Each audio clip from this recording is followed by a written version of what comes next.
Você concorda com o Van Til quanto à inexistência de um ponto de contato com qualquer um que não tenha a consciência de Deus, no caso a trindade ontológica do Van Til? Isso é condizente com o conceito de graça comum? Então, tá. Eu acho que a primeira coisa aí é que o Van Til não diz exatamente isso. Van Til é uma figura complicada, no sentido de que o texto dele já é complicado. Ele era um holandês escrevendo em inglês, embora ele tivesse sido criado nos Estados Unidos. Ele escreve sílabos, a maioria dos textos dele são roteiros de aula e não propriamente um texto produzido nesse sentido de uma lógica de um livro. E há variações, de certa forma, no humor dele enquanto ele está escrevendo. Então, alguns trechos das suas obras vão dar uma ênfase muito forte na antítese, quase dando a entender, de fato, que não existe ponto de contato entre o cristão e o não cristão. O John Frame aponta, inclusive, esses aspectos.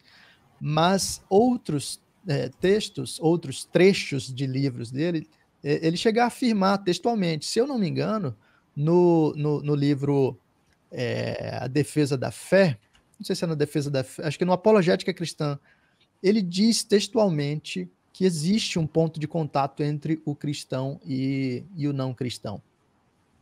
Então, eu acho que nem todo mundo entendeu esse ponto, ou ficou mais com a impressão do que com a declaração, como é o caso do Alistair McGrath, né? No livro lá, Apologética do Século XXI, o McGrath diz claramente lá, diz que o Van Til defendia não haver um ponto de contato entre o cristão e o não cristão. Mas o Van Til afirma isso. Existe um ponto de contato entre o cristão e o não cristão, e esse ponto de contato está na Imago Dei. Tá?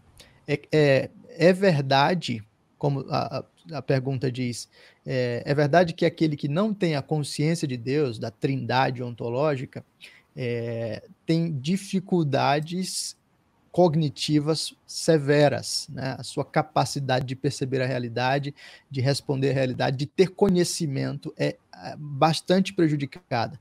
Mas isso não significa que nenhum conhecimento seja possível. Se de fato fosse isso, realmente não haveria possibilidade de apologética, de diálogo, não haveria qualquer possibilidade de aproximação entre o cristão e o não cristão, até mesmo para usar o método transcendental do Van Til.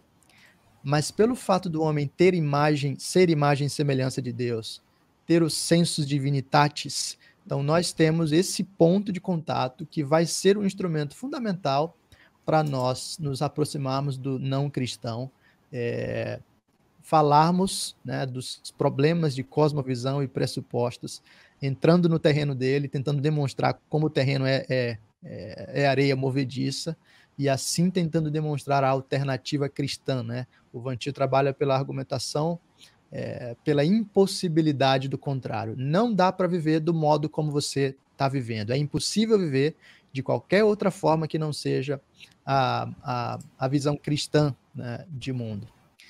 Isso diminui a graça comum? Eu creio que o Van Til tem uma visão da graça comum que é mais limitada, sim, do que a de Kuyper, por exemplo, ou a dos reformacionais. Ele é mais pessimista quanto às possibilidades do homem do que os reformacionais. Então, eu creio que, se não nega, pelo menos restringe bastante. Eu ia falar isso, é um ponto de contato diferente, né? Eu acho que ficou muito comum, às vezes as pessoas nem sabem muito bem de onde tiraram isso, mas ficou muito comum jogar tudo na graça comum, né? Graça comum é uma gaveta teológica, assim, que cabe tudo. Da arte, a ciência, foguete, satélite, tudo. Mas eu acho muito coerente, principalmente dentro da teologia pactual, né? Todo mundo aqui também leu o Gerhard dos Vos lá, que era amiguinho do Van Til, né? Então, assim, faz muito sentido dentro do sistema pactual. A imagem, o Imago Dei, responder o pacto, quebrar o pacto, obedecer o pacto, faz muito sentido. Aquele livro do Van Til, Graça Comum e Evangelho, devia se chamar Van Til contra o Mundo, porque ele briga com todo mundo lá. Assim. É muito bom, porque você vê as posições de todo mundo, mas ele é muito agressivo, né? Eu gosto do Van Til. Sim. O velhinho era briguento. Era briguento.